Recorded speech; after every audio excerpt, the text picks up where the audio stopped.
The following story is a translated and adapted conversation, recounting supernatural experiences from around the world.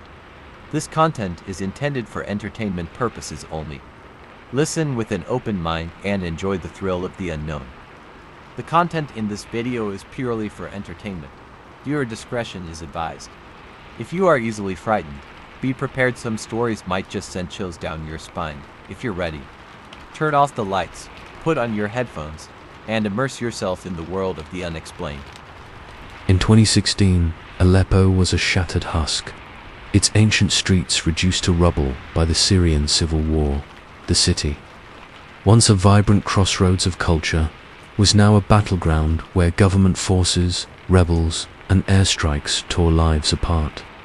Into this inferno stepped Noor Khalil, a 35-year-old Lebanese war photographer working freelance for international outlets like Reuters and the Associated Press.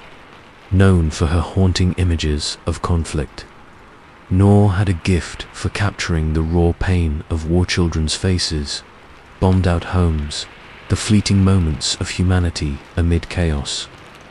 Noor's drive wasn't just professional. Growing up in Beirut during Lebanon's civil war, she'd lost her father to a car bomb when she was 10. The grief shaped her, fueling a need to document the human cost of conflict, to make the world see what she'd seen. Aleppo was her toughest assignment yet, to photograph the city's devastation and the plight of its trapped civilians.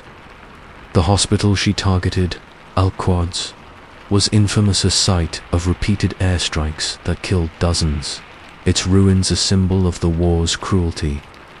Armed with her Canon camera, a flashlight, and a battered notebook, Noor entered Aleppo, ignoring warnings that the city was a photographer's tomb. The journey to Aleppo was a gauntlet of danger. Noor crossed the Turkish border with a group of aid workers, their van dodging checkpoints manned by grim-faced fighters. The road was scarred with craters, the air thick with dust, and the acrid stench of burning rubber. Aleppo loomed ahead, its skyline jagged with broken minarets and collapsed buildings. The aid workers were tense, their radios crackling with reports of airstrikes. "Stay low," one warned. "This city's a graveyard." Noor's mission was to spend 5 days in Aleppo, capturing images of the city's ruins and the survivors clinging to life in its shadows. Her editor wanted photos that would pierce the world's apathy, but Noor knew her images rarely changed anything. Still, she clung to the hope that one shot might honor her father's memory, might make his death mean something. The aid workers dropped her at a safe house in the Bustan-Alcazar district, a crumbling apartment with cracked walls and a flickering generator. The air was heavy with the smell of smoke and decay, and the distant thud of artillery rattled the windows. That first night, Noor couldn't sleep. The city moaned sirens, gunfire, the wail of mourners. She sat by a boarded-up window, reviewing her plan. Visit shelled neighborhoods, refugee hideouts, and Al-Quds Hospital, where stories of loss were etched into the stones. The hospital intrigued her most, a place meant for healing turned into a charnel house. She felt a pang of dread, a premonition she dismissed as nerves. Just another job, she told herself, gripping her camera like a talisman. The first 2 days in Aleppo were a blur of horror.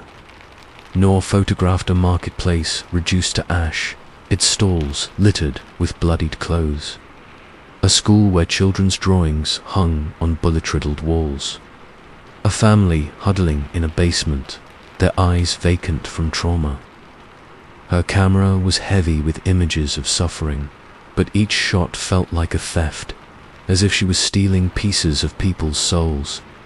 Her guide, a local fixer named Omar, navigated the city's dangers, his face etched with exhaustion.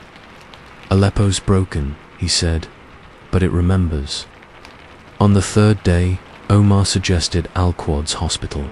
"It's empty now," he said, "but it's where the war's heart stopped." The hospital had been hit multiple times, most recently in 2016, killing doctors, patients, and children. Locals shunned it, whispering of jinn or spirits that lingered in its halls.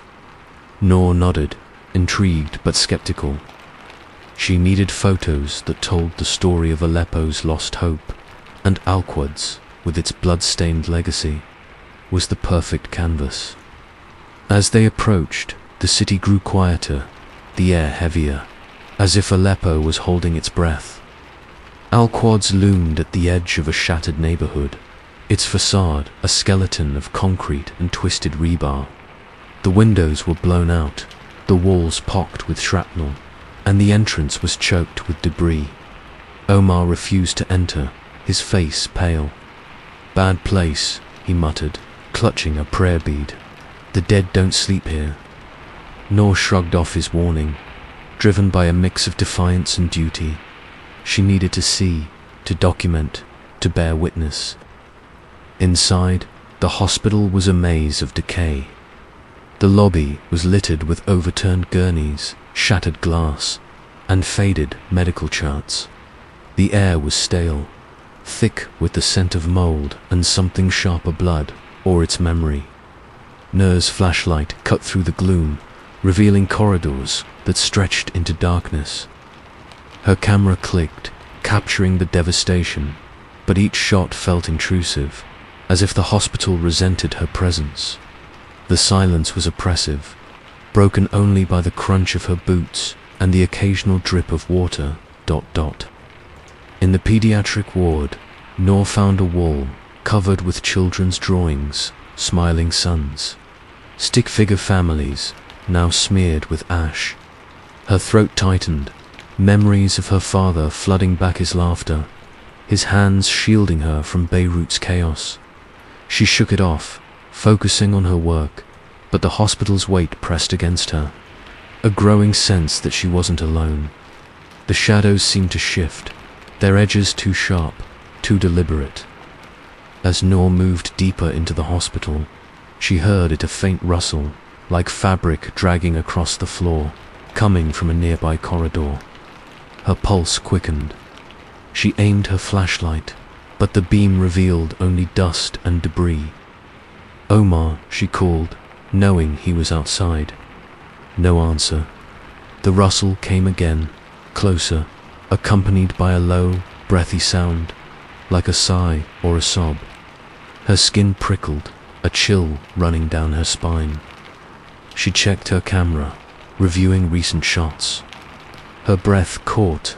In one photo, taken in the pediatric ward, a shadow stood in the corner, a vague, human-like shape that hadn't been there when she pressed the shutter. The image was grainy, but the shadow's outline was clear. A woman, her form blurred, her head tilted as if watching. Noor's hands trembled as she zoomed in. The shadow's edges were wrong, fraying like smoke, and its face, if it had one, was lost in darkness. She looked up, her flashlight sweeping the ward. Nothing. The hospital was silent, but the air felt charged, heavy with an unseen presence. Noor tried to rationalize it, a trick of light, a smudge on the lens, but the chill lingered, her heart pounding. She thought of Omar's warnings, of the locals' tales of jinn and restless souls. "Just nerves," she muttered, but her voice sounded hollow in the empty ward. Noor pressed on, driven by a mix of fear and compulsion. She entered the surgical wing, its operating rooms gutted, their tables stained with blood long since dried. The rustle returned, now a steady, deliberate sound, like footsteps trailing her. Her flashlight flickered, its beam weakening as the temperature plummeted. Her breath fogged in the air, and her teeth chattered. The sigh became a whisper, soft and feminine, speaking in Arabic words Noor couldn't catch, but their tone was anguished, pleading. She raised her camera, snapping photos blindly, hoping to capture something, anything. The whispers grew louder, a chorus of voices overlapping, rising into a wail that echoed through the corridors. Nua's mind flooded with images, patients screaming as bombs fell, children crying for their mothers, doctors torn apart by shrapnel. The visions weren't hers, but they felt real, as if the hospital was forcing her to see its pain. Her father's face appeared among the dead, his eyes accusing. "Why didn't you save me?" Then she saw her, the woman from the photo. She stood at the end of the corridor, her form faint, translucent, clad in a tattered hospital gown that hung like rags. Her hair was matted, her skin grey and torn, and her face was a blur, a void where features should have been. Her presence was a weight, crushing Nua's resolve, filling the air with a malevolent grief. The wail came from her, a sound that wasn't just sorrow but rage, a demand for remembrance that pierced Nua's soul. Nua's legs buckled, and she fell to her knees, her camera slipping from her grip. The woman's void face locked on her, and Nua felt a jolt, as if her memories were being ripped open. Beirut's bombs, her father's blood, her own guilt for surviving. The whispers became a scream, a cacophony of voices, doctors, patients, children begging, cursing, accusing. The hospital darkened, the shadows curling around Noor, their edges sharp like claws. Her flashlight died, plunging her into near darkness, the woman's form the only light, a sickly glow that burned her eyes.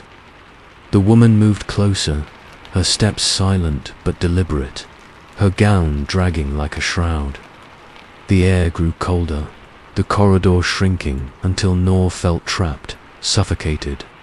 She saw more figures faint, flickering shapes in the corners, their faces blurred, their hands reaching. The visions intensified, bodies piled in the wards. A mother clutching her child as the ceiling collapsed, blood pooling on the tiles. Noor's scream caught in her throat, her body paralyzed by a terror she'd never known.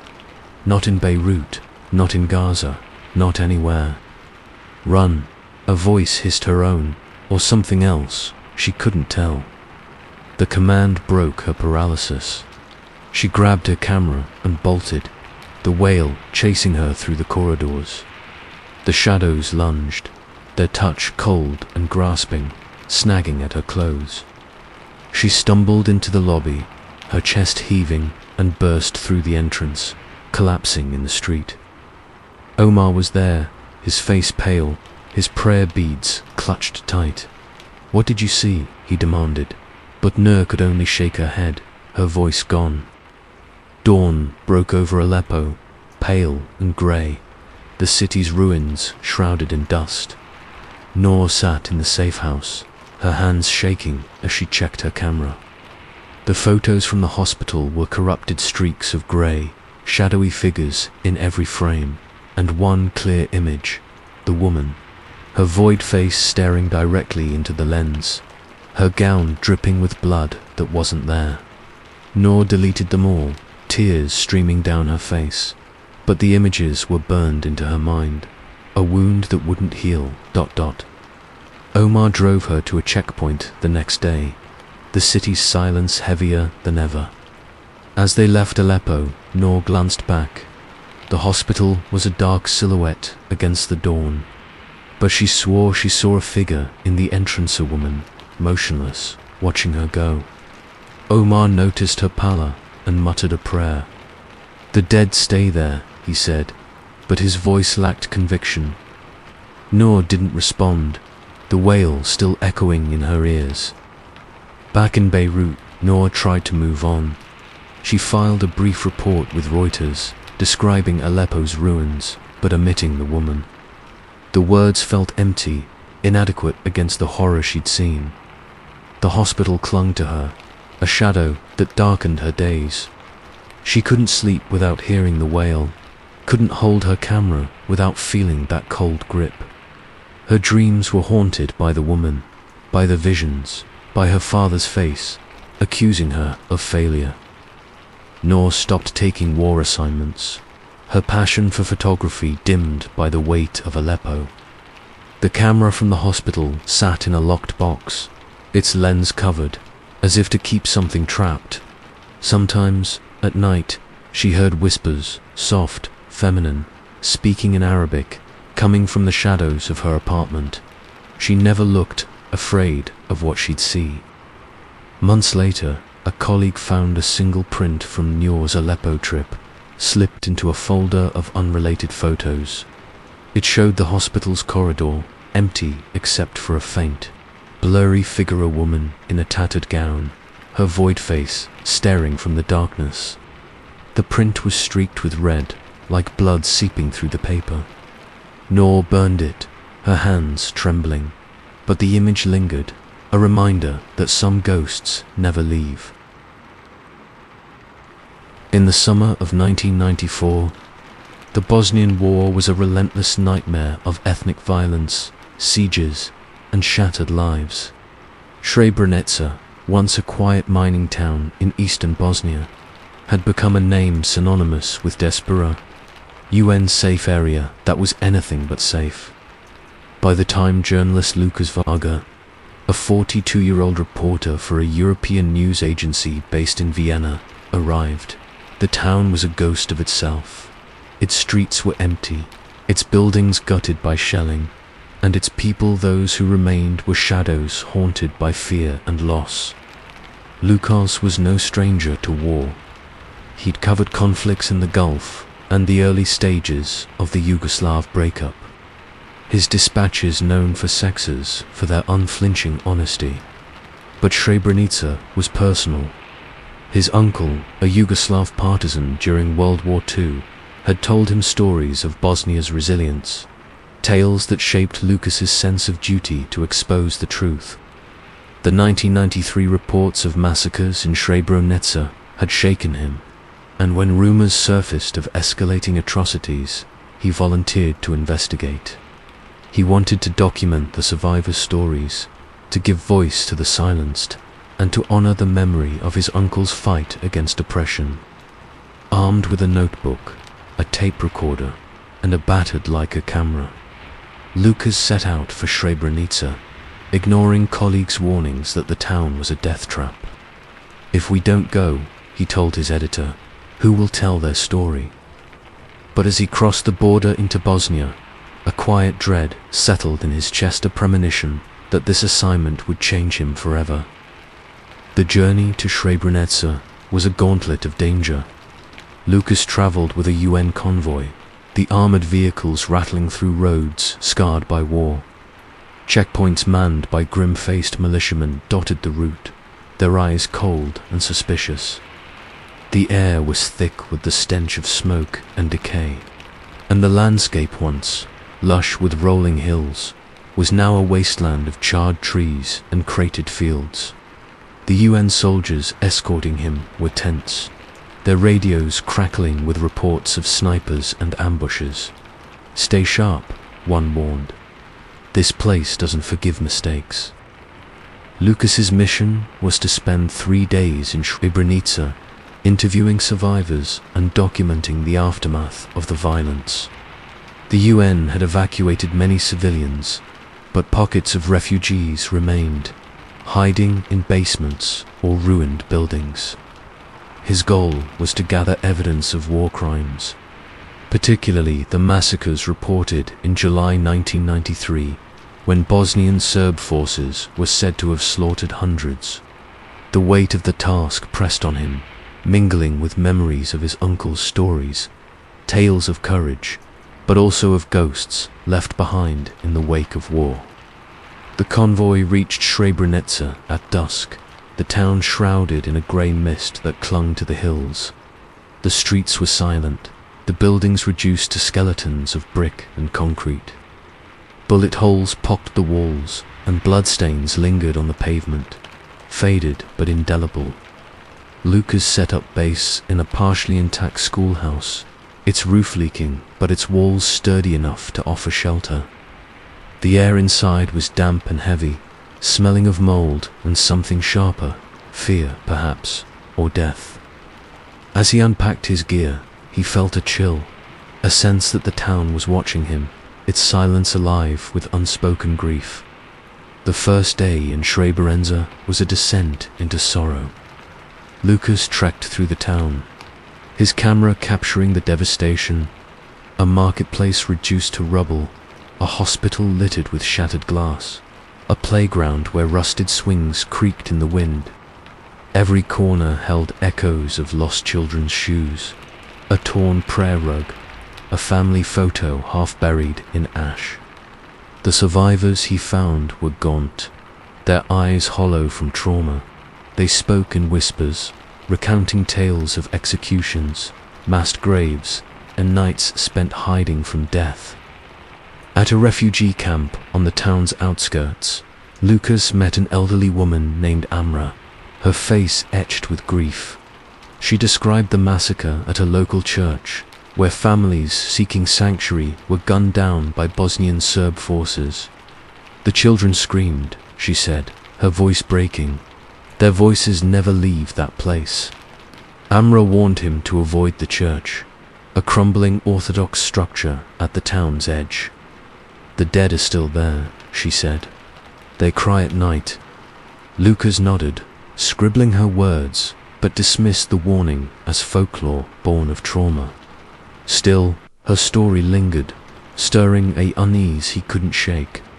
The church intrigued him, a place of supposed sanctuary turned into a slaughterhouse. If he could photograph it, record its silence, it might convey the war's betrayal of faith. As he returned to the schoolhouse, the mist thickened, wrapping the town in a ghostly veil. The hills loomed, their peaks hidden, as if guarding Srebrenica's secrets. On the second day, Lucas decided to visit the church.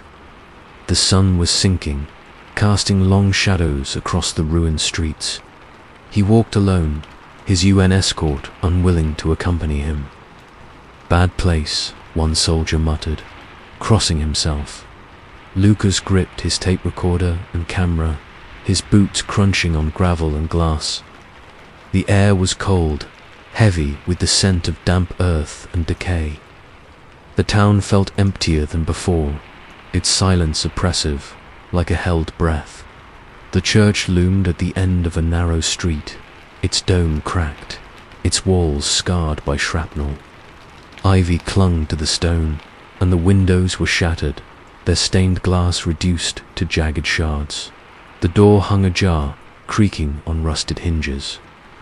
Lucas paused, his heart quickening. The church radiated a strange energy, a weight that pressed against his chest. He thought of Amra's words, "Their voices never leave," and felt a flicker of doubt. But duty drove him forward. He needed to see, to record, to bear witness. Inside, the church was a cavern of shadows. The altar was overturned, the pews splintered, and the air was thick with dust motes that danced in the fading light. Bloodstains marred the floor, dark and uneven, as if the stone had absorbed the horror. Lucas's camera clicked, capturing the desecration, but each shot felt like a violation, as if he was stealing from the dead. He activated his tape recorder, hoping to capture the silence, a testament to the lives lost. As Lucas moved deeper into the church, he heard it, a faint, plaintive sound, like a child's sob coming from the apse near the altar. His breath caught. The sound was soft, almost swallowed by the silence, but unmistakable. He froze, his recorder still running, and strained to listen.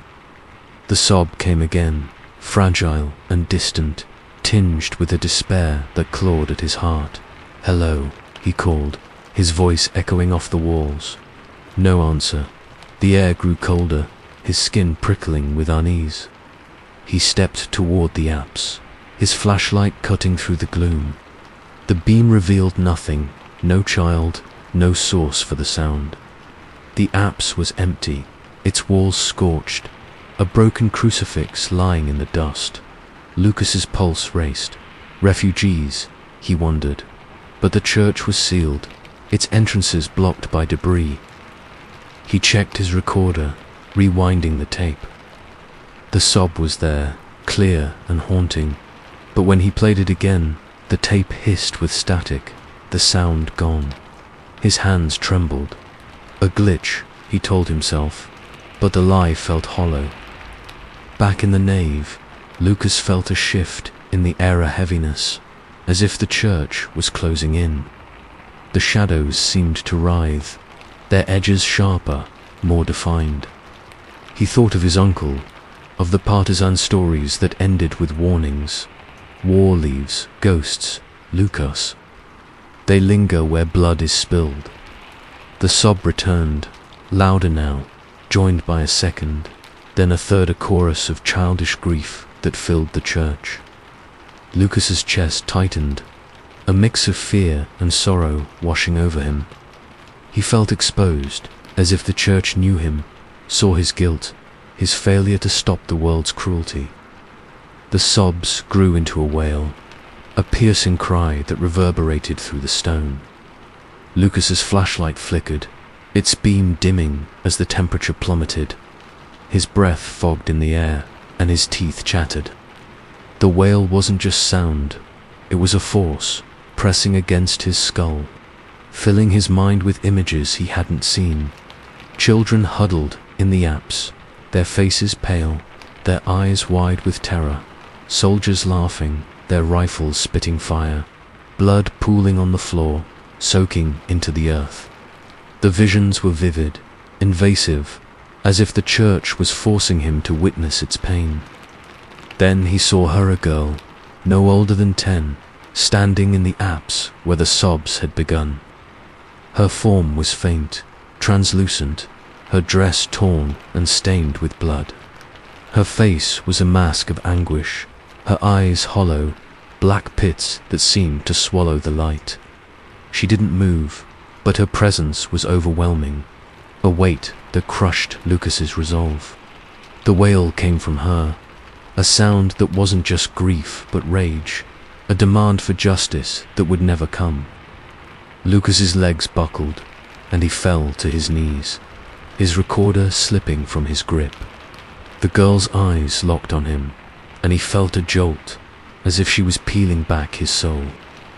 His mind flooded with more visions, his uncle, bloodied in a partisan ambush, his face accusing. The survivors of Srebrenica, their stories unheard. His own life, a series of failures to change the world. "Why didn't you save us?" A voice whispered, soft but sharp, cutting through the wail. It wasn't the girl's voice.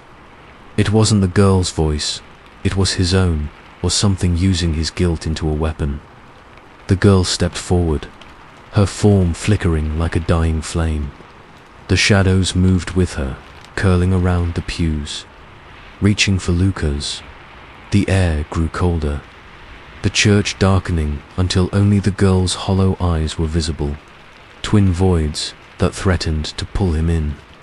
He tried to scream, but his voice was gone, stolen by the wail. The girl raised a hand, her fingers skeletal, and the vision's intensified bodies piled in the apse. Children's hands clawing at the walls, a mother's final cry as she shielded her child. "Run," a voice hissed, urgent and unfamiliar, breaking through the haze. Lucas didn't know if it was his mind or something else, but it snapped him back. He scrambled to his feet, grabbing his recorder and camera, and ran, the wail chasing him through the nave. The shadows lunged, their edges grazing his skin, cold and sharp like blades. He burst through the door, stumbling into the street, the mist swallowing the church behind him. Dawn broke over Srebrenica, pale and weak, the mist thinning but the town still heavy with grief. Lucas reached the schoolhouse, his chest heaving, his mind a tangle of fear and guilt. He checked his recorder, but the tape was blank, the sobs erased as if they'd never been. His camera held photos of the church, but each one was marred streaks of grey, shadowy figures in corners, and one image of the apse where a faint, translucent girl stood, her hollow eyes staring into the lens. Lucas deleted it, his hands shaking, but the image lingered, burned into his memory, The UN convoy picked him up that afternoon, the soldiers silent as they drove away. Lucas didn't speak of the church, but the driver, a Bosnian who'd lost family in the war, glanced at him. "You saw something," he said, not a question. Lucas nodded, unable to meet his eyes. "The dead don't leave," the driver murmured, echoing Amra's words. Back in Vienna, Lucas tried to move on. He wrote his dispatch, a stark account of Srebrenitsa's ruins, but omitted the girl. The words felt empty, inadequate against the horror he'd seen. The church clung to him, a shadow that darkened his days. He couldn't sleep without hearing the wail, couldn't walk alone without feeling those hollow eyes. His dreams were haunted by the girl, by the visions, by his uncle's face among the dead, accusing him of failure. Lucas took fewer assignments, his passion for journalism dimmed by the weight of Srebrenica. The recorder from the church sat in a locked drawer, its tapes untouched, as if to keep the wail contained. Sometimes, at night, he heard sobs soft, childish, coming from the corners of his apartment. He never looked, afraid of what he might see. A year later, a colleague found a single audio file on Lucas's computer, unlabeled and buried in a folder. It was from the church, a fragment of the wail 3 seconds of a child's sob, clear and piercing, before dissolving into static. Lucas burned the file, but the sound echoed, a reminder that some truths can't be silenced.